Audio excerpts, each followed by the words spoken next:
everyone, welcome back on Pradeep Show.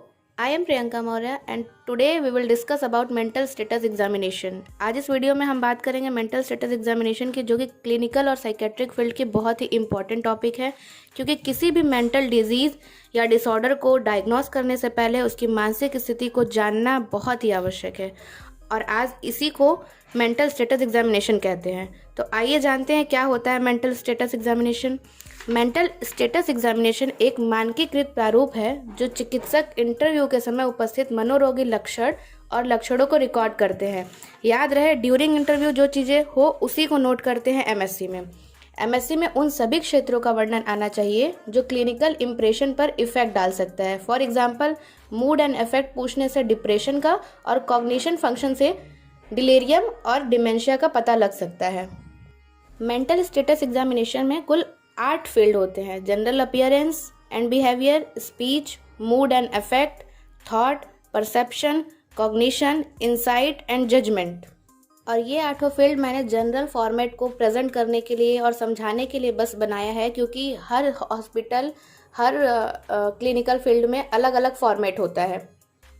तो अब बात करते हैं मेंटल स्टेटस के 8 फील्ड में से पहले field general appearance and behaviour के बारे में। इसके अंदर भी 7 पॉइंट्स आते हैं: appearance, attitude toward examiner, comprehension, gait and posture, motor activity, social manner and rapport. तो फर्स्ट अपीयरेंस में नोट क्या करते हैं? अपीयरेंस में नोट करते हैं क्लाइंट की body build, height, weight, looks, comfortable, uncomfortable, physique health, grooming, जैसे उसने बालों में कंघी की है कि नहीं, उसके नेल्स क्लीन है कि नहीं, प्रॉपर हाइजीन मेंटेन है कि नहीं, सेल्फ केयर और ड्रेसिंग सेंस कैसा है, अप्रोप्रिएट है, एडिक्वेट है, ये सारी चीज़ें नोट करते हैं अपीयरेंस में। सेकेंड आता है attitude toward examiner. Attitude toward examiner कैसा रहा, मतलब क्लाइंट आपके सामने कैसा बिहेव कर रहा है, वो नोट करते हैं। कोऑपरेटिव है, गार्डेडनेस है, इवेसिव है, बहाने बना रहा है, दुश्मनी कर रहा, आपके सामने दुश्मनी के जैसे भावना रख रहा है, अटेंटिव है कि नहीं, आपकी बातें अटेंटिव होकर सुन रहा है कि नहीं, परप्लेक्सिटी है कि नहीं है, इंटरेस्ट है या डिसइंटरेस्ट है एग्जामिनर के सामने, वो सारी चीज़ें नोट करेंगे सेकेंड पॉइंट में, एटीट्यूड टुवर्ड एग्जामिनर में। थर्ड आते हैं कॉम्प्रीहेंशन। क्लाइंट की समझ कितनी है, इंटैक्ट है, इम्पेयर्ड है, पार्शियली है या फुल्ली है। फोर्थ टॉपिक है गेट एंड पोस्चर। जब वो चल के आया तो उसकी वे ऑफ स्टैंडिंग क्या थी, वे ऑफ वॉकिंग क्या थी, वे ऑफ सिटिंग क्या है, नॉर्मल है, अब नॉर्मल है, ये सारी चीज़ें नोट करेंगे गेट एंड पोस्चर में। फिफ्थ टॉपिक है मोटर एक्टिविटी। मोटर एक्टिविटी कैसी है उसकी, इंक्रीज है, डिक्रीज है, स्टूपर लेवल में आता है। स्टूपर लेवल उसको बोलते हैं जो कि अर्ध चेतना की भावना होती है। अर्ध चेतना में आता है, जैसे बेहोशी की हालत में आया है, उसको बोलते हैं स्टूपर लेवल। अगर वो है तो आप मोटर एक्टिविटी में लिखेंगे स्टूपरस लेवल का। और एक होती है सच एज टिक्स, मतलब बॉडी में अगर ऐठन है, ट्रिमर है, थरथराहट है, तो वो सब चीज़ें नोट करेंगे हम मोटर एक्टिविटी में। और फिफ्थ टॉपिक है सोशल मैनर। सोशल मैनर में इनअप्रोप्रिएट बिहेवियर, आई कांटेक्ट कैसा है, टकटकी लगा के देख रहा है कि नहीं है, घूर के देख रहा है कि नहीं, ये सब हम सोशल मैनर में नोट करेंगे। हेजिटेट है, उसका आई कांटेक्ट प्रॉपर है कि नहीं, नॉर्मल है आई कांटेक्ट या अब नॉर्मल है, या सिर्फ नीचे देख रहा है, सिर्फ ऊपर देख रहा है, तो उसमें नोट करेंगे सोशल मैनर में। रैपो बिल्डअप आता है। रैपो बिल्डर इस्टेब्लिश्ड कर लिया है कि नहीं। ऑब्वियसली अगर किसी से रैपोर्ट अगर आप बिल्डअप नहीं कर पा रहे हैं, इस्टेब्लिश नहीं कर पा रहे, तो आप उसकी एमएससी तो ले नहीं सकते हैं। तो अगर इस्टेब्लिश्ड है तो लिखेंगे इस्टेब्लिश्ड। अब सेकेंड टॉपिक है हेलुसिनेटरी बिहेवियर। हेलुसिनेटरी बिहेवियर में क्लाइंट के ये चीज़ देखेंगे कि वो खुद में बड़बड़ा तो नहीं रहा है, विदाउट एनी रीज़न रोने लग रहा है या हंसने लग रहा है, तो हम ये चीज़ नोट करेंगे। विदाउट एनी रीज़न स्माइलिंग या without any reason crying, muttering to self, किसी को देखे बिना ही वहाँ पे प्रेजेंट जो नहीं है उसको फॉलो कर रहा है। हाँ, तो ये चीज़ नोट करेंगे इसमें। जेस्चरिंग, रेस्पॉन्स इन ऑडिटरी और विजुअल हेलुसिनेशन। अब आते हैं स्पीच पे। स्पीच पे भी 3 पॉइंट्स हैं: rate and quantity, volume and tone, flow and rhythm. Rate and quantity में स्पॉन्टेन्यूअस जो टर्म यूज़ करते हैं वो है स्पॉन्टेन्यूअस, लगातार बोल रहा है, प्रोडक्टिविटी कैसी है उसकी, इंक्रीज है, डिक्रीज है, रेट कैसा है उसका, रैपिड है, स्लो है, बातों पे दबाव देके बोल रहा है तो pressure of speech, puberty of speech, ये सब चीज़ें नोट करते हैं रेट एंड क्वांटिटी में। वॉल्यूम एंड टोन में उसकी वॉल्यूम कैसी है, इंक्रीज़ है, डिक्रीज़ है, लो है, हाई है, नॉर्मल पिच है, ये सारी चीज़ें हम नोट करेंगे वॉल्यूम एंड टोन में। उसकी पिच कैसी है, क्योंकि अक्सर डिप्रेशन के पेशेंट को देखा गया है कि उनकी पिच लो होती है, जबकि मैनिया के पेशेंट की पिच हमेशा हाई होती है। तो ये सारी चीज़ें वॉल्यूम एंड टोन में नोट करेंगे। Flow and rhythm, flow and rhythm में हम वो नोट करेंगे अगर कोई पेशेंट या क्लाइंट आपका हकलाता है, हाँ, तुतलाता है, अव्यवस्थित ढंग से बोलता है, तो उसके लिए जो टर्म यूज़ होता है वो है स्टटरिंग, स्टैमरिंग, क्लटरिंग। एकदम से चुप है तो ब्लॉकिंग, स्मूथ, हेजिटेट है बोलने में, तो वो सारी चीज़ें हम नोट करेंगे फ्लो एंड रिदम में। फोर्थ टॉपिक है mood and affect. Mood and affect में दो चीज़ें नोटिस करते हैं, सब्जेक्टिवली और ऑब्जेक्टिवली। सब्जेक्टिवली अगर आप किसी पेशेंट से पूछते हैं कि how do you feel now, आपको अभी कैसा लग रहा है, अगर वो बोलता है हाँ अच्छा लग रहा है, बहुत अच्छा लग रहा है, लेकिन अगर वो सैड होके बोल रहा है तो आप सब्जेक्टिवली लिखेंगे कि हाँ उसने, हाँ ही और she is feel good, but आप ऑब्जेक्टिवली जो ऑब्जर्व कर रहे हैं कि वो सैड है तो ऑब्जेक्टिवली सैड लिखेंगे।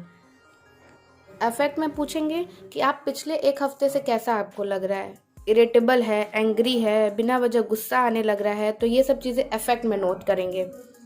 अब आते हैं थॉट पे। थॉट में भी दो चीज़ें नोट करते हैं। पहला है स्ट्रीम ऑफ फॉर्म और content.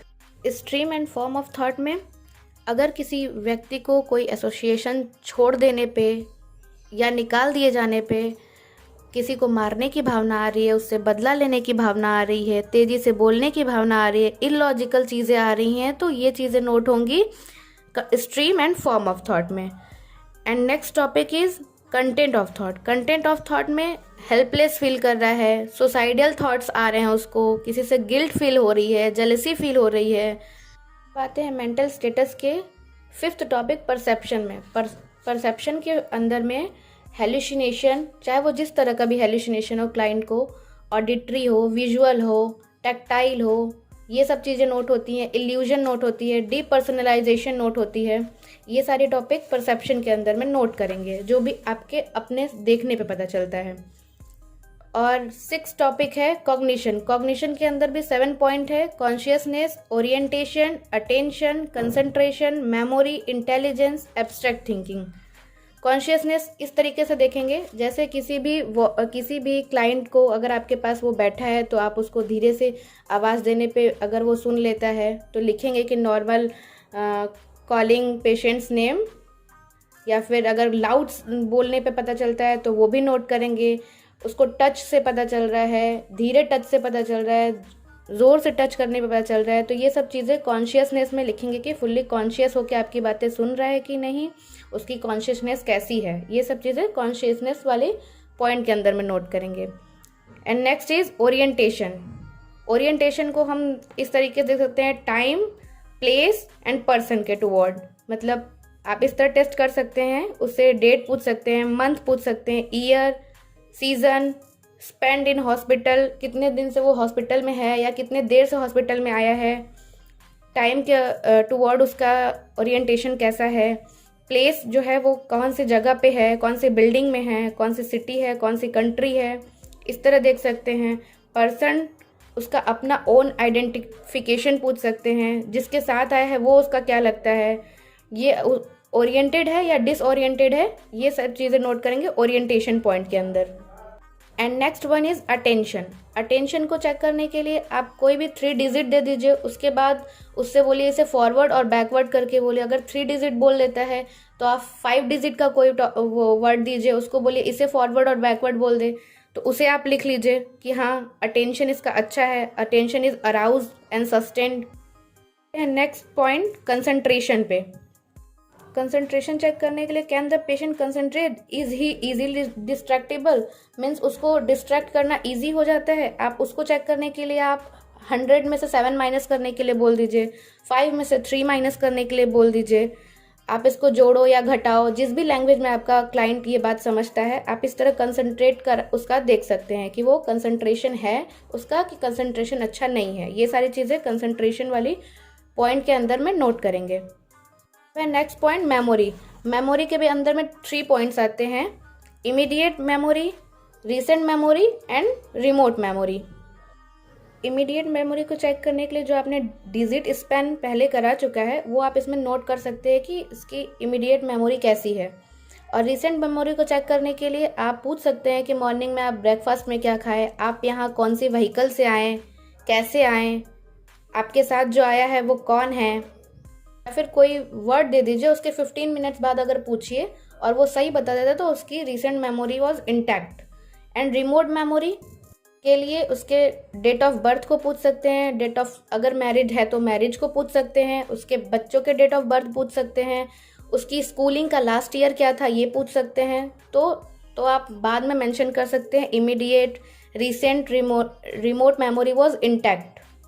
And the next one is intelligence. Intelligence को टेस्ट करने के लिए आप जीके के कुछ नॉर्मल से क्वेश्चंस, अगर इलिटरेट है तो जीके के क्वेश्चन नहीं, नॉर्मल कोई और क्वेश्चन, घर के चीज़ों को लेकर के कोई क्वेश्चन पूछ सकते हैं। और अगर पढ़ा लिखा है तो सीएम, पीएम, इन सब का नाम पूछ सकते हैं। जीके के कुछ क्वेश्चन पूछ सकते हैं जो कि ईजी हो और उसको देने में आंसर आसानी हो, ऐसे टाइप के कोई क्वेश्चन पूछ सकते हैं इंटेलिजेंस टेस्ट करने के लिए। और वो इंटेलिजेंस पॉइंट के अंदर में नोट करेंगे कि इसका इंटेलिजेंस कैसा है।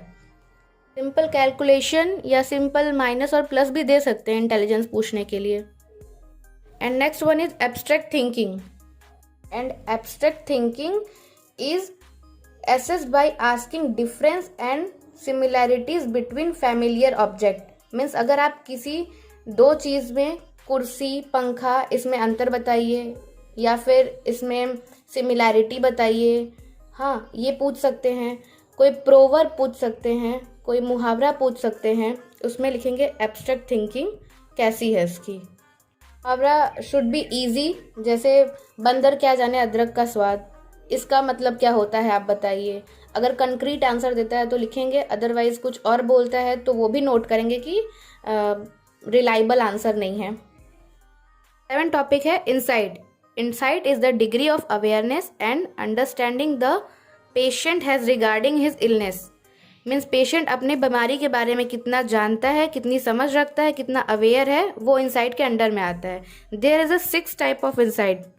First is completely denial of illness.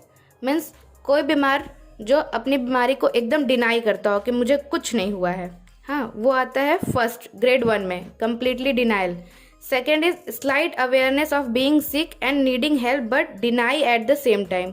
कुछ देर बाद कहे कि हाँ मुझे कुछ हुआ है, फिर कुछ देर बाद बोले मुझे नहीं हुआ है, फिर कुछ देर के लिए बोले मुझे हेल्प की ज़रूरत है, फिर बोले कि मुझे नहीं ज़रूरत है। And third is awareness of being sick but blaming it on other. Aware तो हो कि मेरे अंदर बीमारी है बट किसी और को उसके लिए ब्लेम करे। And fourth is awareness that illness is due to something unknown. मतलब मेरे अंदर कुछ हो रहा है बट मुझे पता नहीं है कि वो क्या हो रहा है। And next is intellectual insight.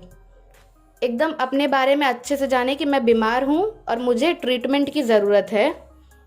और last is true emotional insight.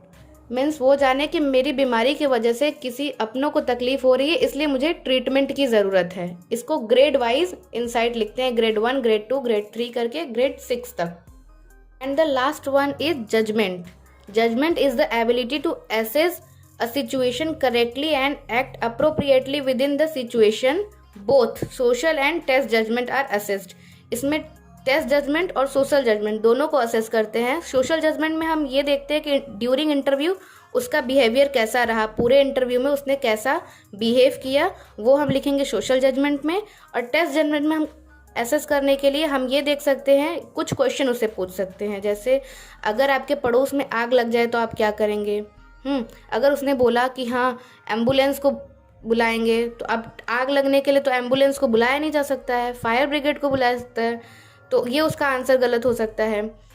और ये पूछ सकते हैं कि अगर कोई एनवेलप आपको मिले और उस पर एड्रेस लिखा हो तो आप क्या करेंगे, तो बोलेगा कि हम क्या करेंगे, हम उसको उठा के फेंक देंगे, तो उसका टेस्ट जजमेंट वॉज पुअर। अगर ये बोलता है कि हाँ उसको उठाकर उसके एड्रेस वाइज वहाँ पे पहुँचा देंगे, या फिर अगर पढ़ा लिखा नहीं है तो हम पुलिस को दे देंगे, तो test judgement was good, intact.